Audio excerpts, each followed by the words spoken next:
the Nation of Podcation Daily Podcast. I'm O'Shea. Make sure you guys hit that like and subscribe button. Hip-hop superstar and Dipset member Jim Jones tells a story about Jay-Z leaving the studio when Dipset brought the Blood members into the studio. Now, as we all know, when Dipset came to Rockefeller, that was the beginning of the end of Rockefeller. You had Dame and Jay-Z already going through some issues over Rockaware. You had Dame and Jay-Z having issues over Aaliyah. You had State Property and Beanie Siegel having issues with Cameron and Dipset. It was all sorts of stuff going on in Rockefeller Records at this time. What Jim Jones explains in a recent interview, while they were in the studio recording, that Jay-Z came into the studio, there was a whole bunch of Bloods in there, and Jay-Z got up out of there. Let's take a look at this clip from Jim Jones as he explains. All the time, me piling in there with like 20 Bloods with me. Jay looking at me like you crazy. I remember one day I came in there with so many Bloods. He said, "Yo, come here. like he was my uncle. Like, come here. This is damn for holla at you. Like, yo, Blood. He said, listen. I'm not crazy about all the Bloods you bring. I don't care about none of that. You bring the gangsters in here, make sure the gangsters holler at me before anything else. This is my house. I said, man, you got that champ. You did smooth like that and shit like that. A lot of gambling in there. Remember one day losing my socks in that bitch, and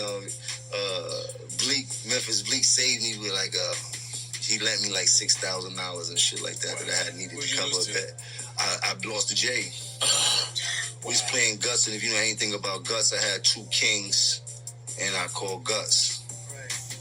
If you got two kings, you calling Guts. Like, yo, what's the odds of somebody else having two aces? Right. And what's the odds of Jay having two aces? Like, yo, bro, what the fuck is going on? He called Guts, he laughed, he pulled out two aces. I was like, oh my fucking God. Had to pay that bet, then deal the cards again. I get another two kings. I ain't got no money. I'm like, oh my God, Bleak, like, what you got? I'm like, yo, I got two kings, nigga. He like, yo, what you need? I'm like, they gotta cover the bet, $6 grand. He gave me the $6 grand. We ended up taking that to the top. Cam getting frustrated and shit like that when we got over there.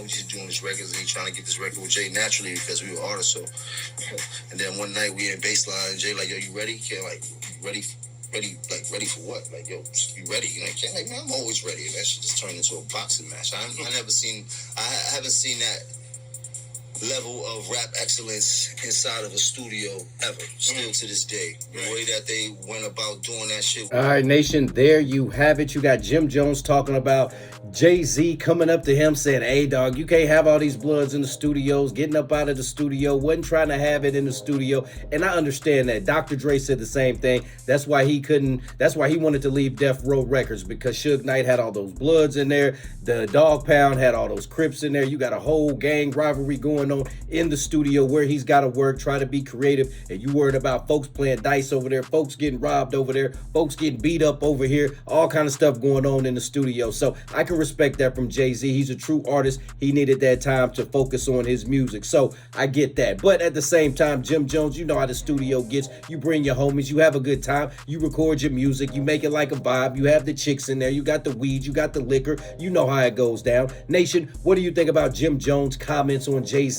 What do you think about Jay-Z wanting to leave the studio with all the Bloods in there? What do you think about Dipset? Did they start the beginning of the end of Rockefeller, or was it Dame and Jay-Z? Nation, let me know in the comment section down below. Also, if you like to party, make sure if you're in the Indianapolis, Indiana area, come downtown, Georgia Street. My main man, DJ Last Name Song, on the ones and twos. Our party promoter, Antoine, every single Friday, they're downtown at Georgia Street, dropping the best parties in the city. Also, January the 18th is going down, all black affair. Make sure you dress up, show out. We got money for the best dressed male, best dressed female in the building. Also, if you like R&B karaoke on Tuesdays and Wednesdays, we got that at Georgia Street, downtown Indianapolis. Once again, my main man, DJ Last Name Song, in the building on the ones and twos. One of the best new DJs in the country. Shout out to my main man, DJ Last Name Song. Shout out to my main man, Antoine. Keep doing y'all thing. Nation, let me know in the comment section down below. Make sure you all hit that like and subscribe button on your way out. What up, this is DJ Michael Watts. And when I'm not in the switch house, I'm hanging out with my dog, DJ Last Name Song. be the blackboard, you can be the